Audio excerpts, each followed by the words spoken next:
Hello friends, welcome to our channel study with Chandu.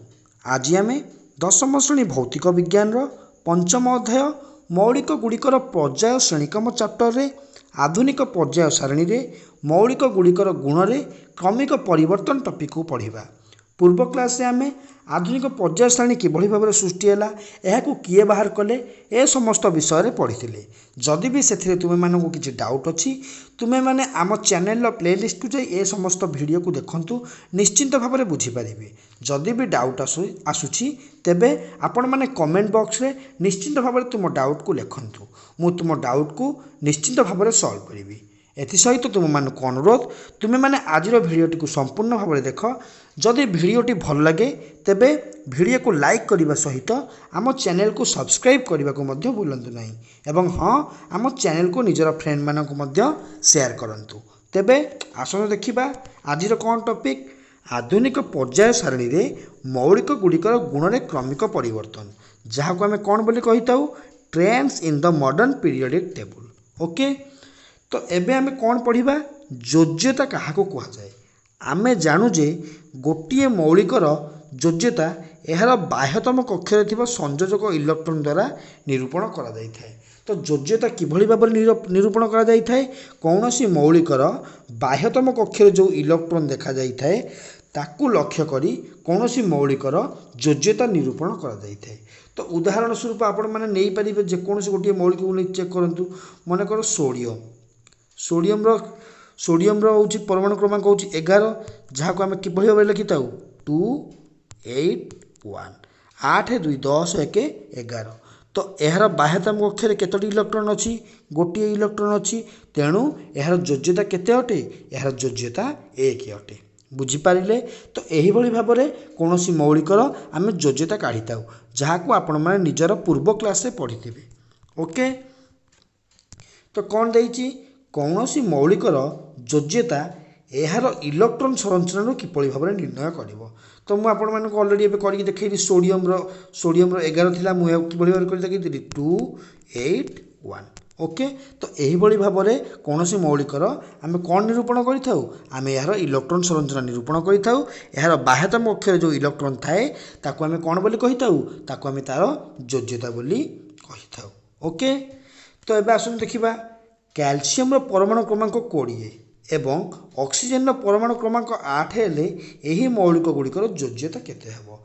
Calcium परमाणु क्रमांक देइछि 20, तो यार योज्यता केते हेबो 2 8 8 2 8 2 10 10 8 20 2 8 2 10 10 8 18 18 2 20। तो यार योज्यता केते 2 अटे। जदि आपण माने कैल्शियम किए योज्यता पचारे आपण माने कौन कहिबे, तार योज्यता जहाँ को आम इंग्राजी में भैलेंसी बोली कही थाउ केते अटे 2 अटे। से भाव में ऑक्सीजन परमाणु क्रमांक हूँ 8, जहाँ को आम लिखि था 2 आउ 6।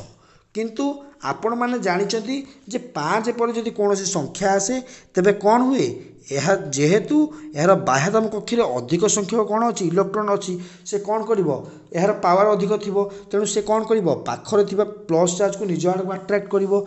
तेणु जेहेतु ये 6टी अच्छी ताकू आउ 2टी इलेक्ट्रॉन मिले से कौन हबो ऑक्टेट रूल फॉलो करिवो। ओके, कारण सबु मौलिक चाहती ऑक्टेट रूल फॉलो करी निष्क्रिय होबा पाई, तेणु यह केतोटी इलेक्ट्रॉन आवश्यक 2टी, तेणु ऑक्सीजन वैलेंसी होची -2।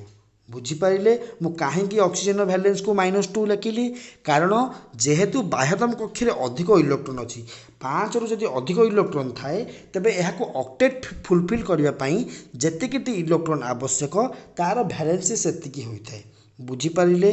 तो ये जेहेतु 6टी इलेक्ट्रॉन अच्छी या फुलफिल करने आउ 2टी इलेक्ट्रॉन आवश्यक, यह तार वैलेंसी।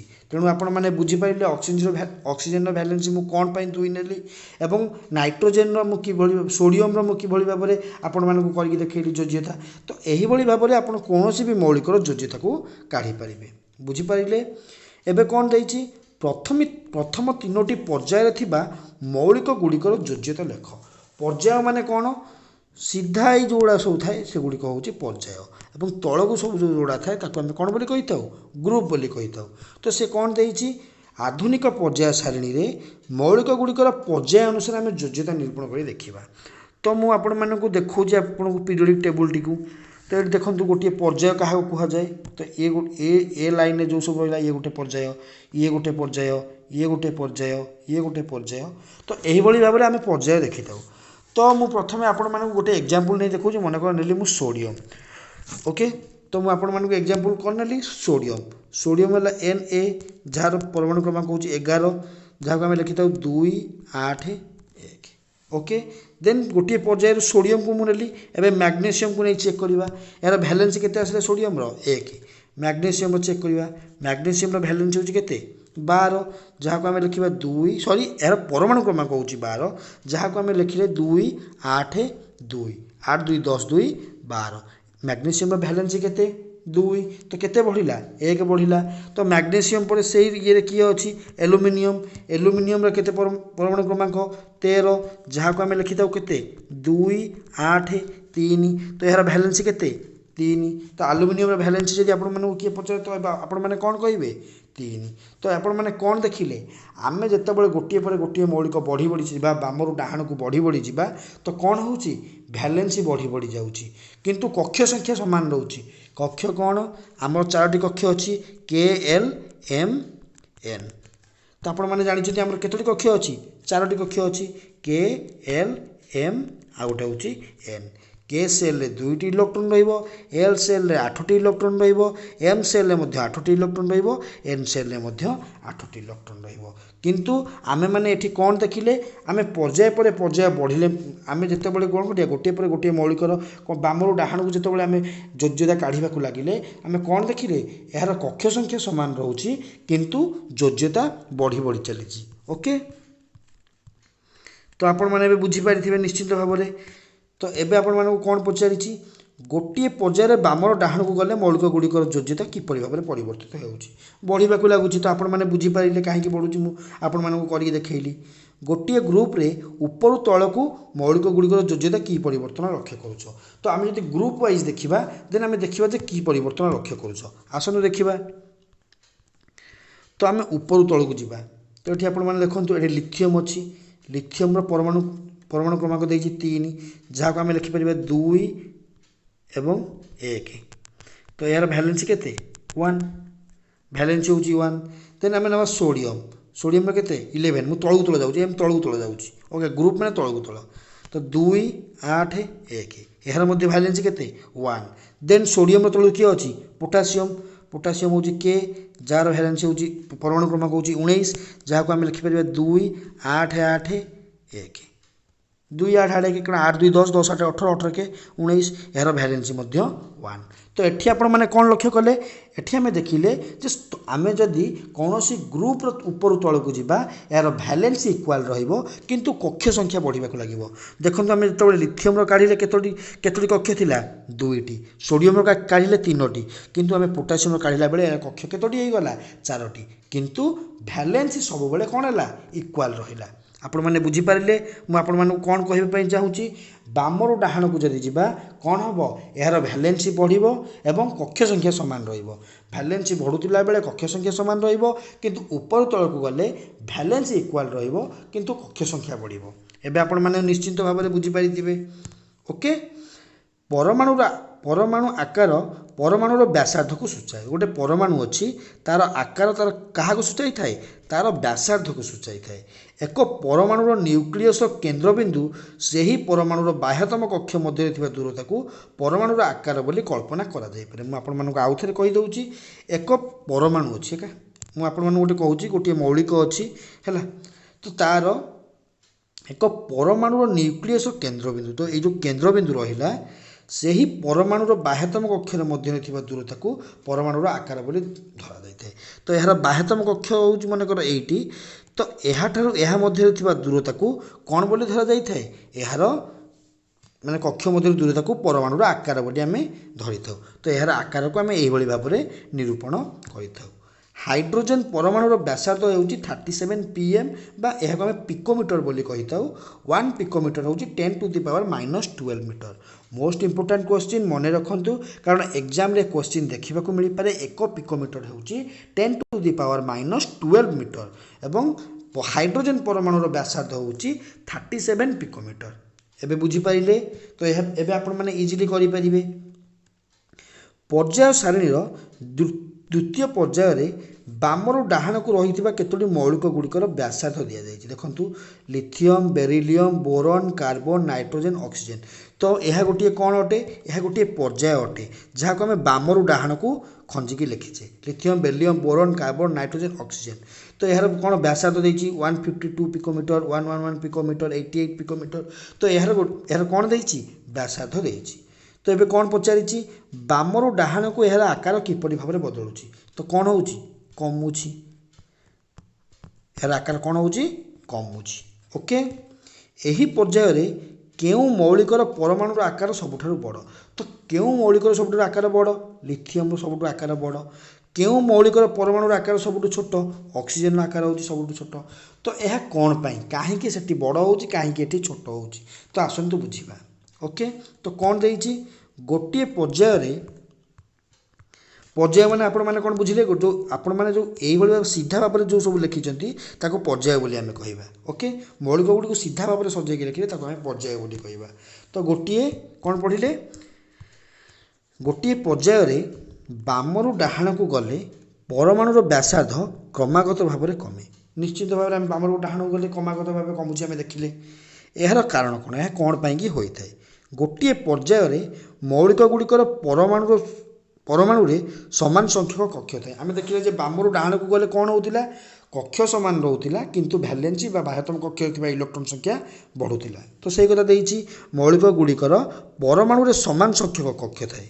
बामरू डाहाण को परमाणु क्रमांक बढ़िबा संगे संगे सेही एका बाह्यतम कक्षर इलेक्ट्रॉन संख्या मध्य बढ़ी थाए।